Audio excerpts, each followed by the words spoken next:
প্রিয় বাবা, আজকে হঠাৎ করে তোমার কথা ভাবছিলাম। আর মাঝে মাঝে ভাবি আমার এই বড় হয়ে ওঠার সময় কিভাবে বারবার একাকিত্ব বোধ করেছি।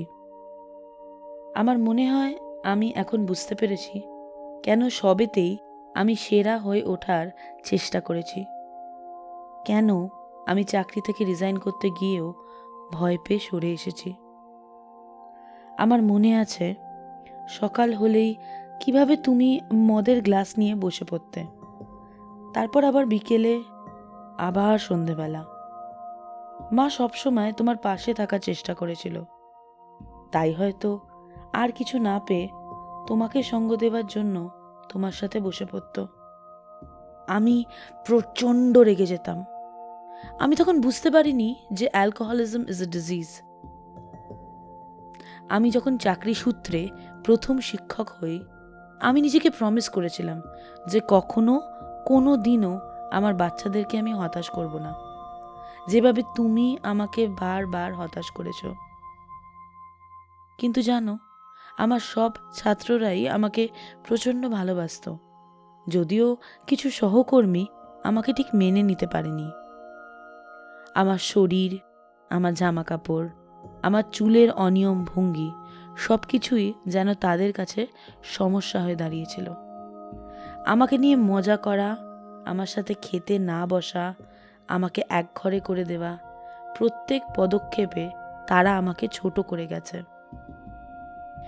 আমার মনে আছে কলকাতা রেইনবো প্রাইড নিয়ে একটা নিউজ আর্টিকেল বেরিয়েছিল যেখানে আমার ছবি ছিল, আর সেই আর্টিকেলটি আমার এক সহকর্মী দেখতে পেয়েছিল, আর সেই আর্টিকেলটি বাকি শিক্ষকদের দেখিয়েছিল যাতে সবাই জেনে যায় আমার যৌন পরিচয়। এরপরেই আমার সহকর্মীরা আমার সাথে কথা বলা বন্ধ করে দেয়। আমি আমার ছাত্রদের এতটাই ভালোবাসতাম যে স্কুল ছেড়ে চলে যাব এটাও মানতে পারিনি। তাছাড়াও আমার আর মায়ের সংসারটা টেনে নিয়ে যাওয়ার দায়িত্ব তখন আমার কাঁধে। কিন্তু তারপরে আমি স্কুল বদলাতে শুরু করি। একবার নয়, 5 বার বদলাই আমি। কেউ কোনোদিনও কোনো স্কুলেই আমাকে সম্মান করেনি। স্কুলের পরে বাকি সময়টুকু আমি আমার মন প্রাণ দিয়ে কুইয়ার মানুষদের অধিকারের লড়াই লড়ছিলাম, কিন্তু কোথাও যেন আমার নিজের জীবনের লড়াইটা লড়তে পারছিলাম না।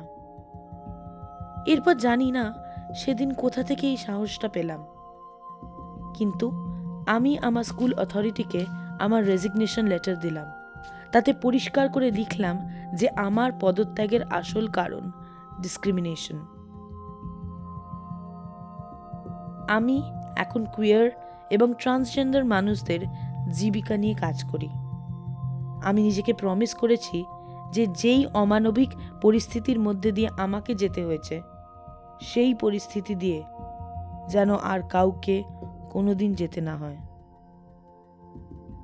বাবা, তোমাকে ইদানিং আমি খুব মিস করছি। এখন আমার মনে হয় যে তুমি নিশ্চয়ই কোথাও থেকে আমায় দেখছো আর এটাই ভাবছো যে you are proud of your child.